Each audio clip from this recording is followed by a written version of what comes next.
Welcome to Thursday Thoughts. Basically over here in Western Australia doing WA Race Week. We've done one race of four, the Sunset Surf Ski Series. Tomorrow we have the West Coast Downwinder, and we had a northwesterly breeze over here, which isn't the standard breeze, but it brings in a lot of seaweed, ribbonweed mainly, and basically for racing it makes it really interesting. It makes like a completely different format because the seaweed, if you get it, is like riding with a handbrake. You have to decide whether you continue riding or you stop and take the weed off and go again. So yesterday I think everyone stopped at least once. I had a really good race, or battle more, with Kai Thompson, and he picked me at the post, which is cool. To be honest, he led the whole race.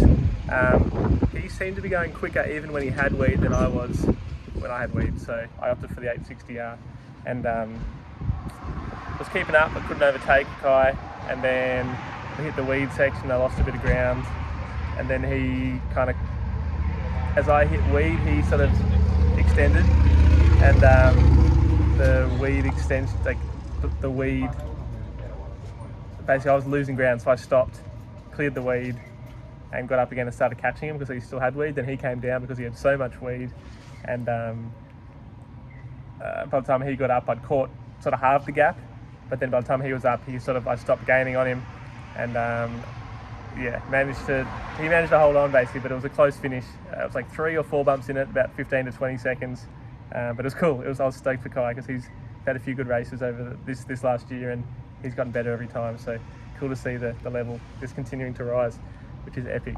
The battle for third sounded like it was really interesting too. Cooey, Hugh, Mitchell, Tibby,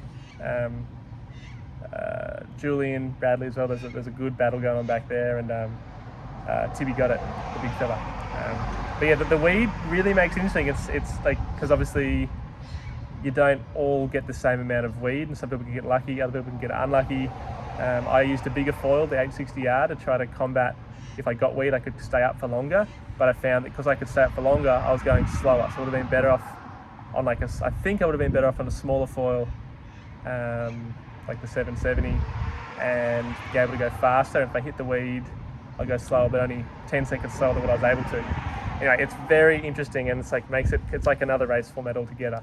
So we'll see how that plays out over the next couple of weeks. There shouldn't be as much weed as what there was for yesterday's race, but I think there'll definitely still be a little bit for tomorrow's long one, the 30k after West Coast Downwinder.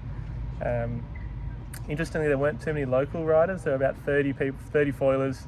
I think there were only about 5 local crew, which I guess this is what I was afraid of. Like the racing scares some people away, and they had like 60 or 70 for local riders for a fun sort of a birthday run for Shane earlier in the week, or the weekend before. And it just begs the question, why are we not getting as many people for the races? And obviously there's the entry fee. There's also the pressure of a race, I guess. So interesting, and hopefully we can get some more fun race formats up and going, so that something like, the king of the cutback sort of format, where fastest kilometre, slowest kilometre, everyone's celebrating. It's not such a serious event, I guess.